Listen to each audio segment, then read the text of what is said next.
देशात ज्यावेळी जीएसटी लागू केला त्यावेळी अन्नधान्य हे जीएसटीमधून वगळलं जाईल असं केंद्र शासनानं जाहीर केलं होतं आणि ते वगळण्यात आलं होतं. पण जुलै 2022 पासून वेगवेगळे नियम करून अन्नधान्य आणि गूळ यावर जीएसटी लागू करत व्यापाऱ्यांची घोर फसवणूक केली आहे. तसंच मार्केट सेस आणि व्यवसाय कराचा भुर्दंड आजही व्यापाऱ्यांना सहन करावा लागतोय. मार्केट सेस रद्द व्हावा यासाठी 2024 पासून राज्यातील प्रमुख संघटनांच्या वतीनं कृती समिती स्थापन करून राज्यव्यापी मेळावे घेण्यात येत आहेत. तरीही शासनानं सेस मागं घेतला नाही. शासनानं मार्केट सेस रद्द करावा म्हणून पुढील आंदोलनाची दिशा ठरवण्यासाठी कोल्हापुरात राज्यव्यापी व्यापार परिषद घेण्यात आली.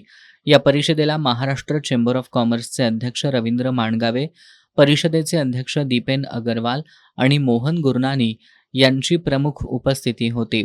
कोल्हापूर चेंबर ऑफ कॉमर्सचे अध्यक्ष संजय शेटे यांनी मार्केट सेसबाबत सुरू असलेल्या लढ्याची माहिती दिली. मार्केट सेस रद्द करण्याबाबत यापूर्वी मुख्यमंत्री देवेंद्र फडणवीस, पणन मंत्री दीपक रावल यांच्याकडे चर्चा झाली. मात्र निर्णय न घेता व्यापाऱ्यांना झुलवत ठेवण्यात आलंय. त्यामुळे राज्यातील व्यापाऱ्यांनी निर्णायक आंदोलन करण्याचं ठरवलंय, असं मोहन गुरनानी यांनी सांगितलं. बाजार समितीत आकारला जाणारा मार्केट सेस हा दुहेरी कर आहे. त्यामुळं शेतकरी आणि ग्राहक या दोघांचंही आर्थिक नुकसान होतंय. त्यामुळं आता आंदोलन तीव्र करण्याशिवाय पर्याय नसल्याचं दीपेन अगरवाल यांनी सांगितलं.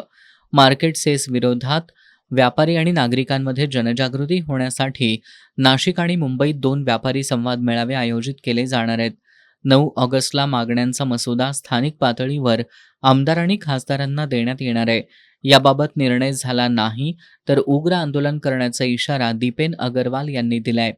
राज्यातील व्यापाऱ्यांनी पूर्वी एलबीटी विरोधात आंदोलन केल्यानंतर शासनाला हा कर रद्द करावा लागला होता.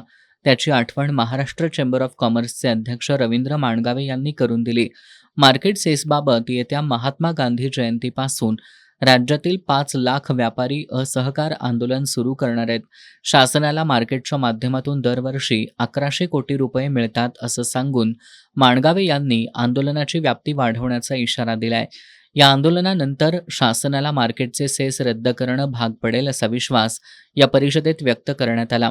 यावेळी असोसिएशन ऑफ महाराष्ट्रचे अध्यक्ष जितेंद्र शहा, पूना मर्चंट्स चेंबरचे अध्यक्ष राजेंद्र बाठिया यांनीही मनोगत व्यक्त केली. या परिषदेला संजीव परीख, अजित कोठारी, वैभव सावर्डेकर, विजय कागले, विवेक शेटे, किरण तपकिरे यांच्यासह राज्यभरातील व्यापारी प्रतिनिधी सहभागी झाले होते.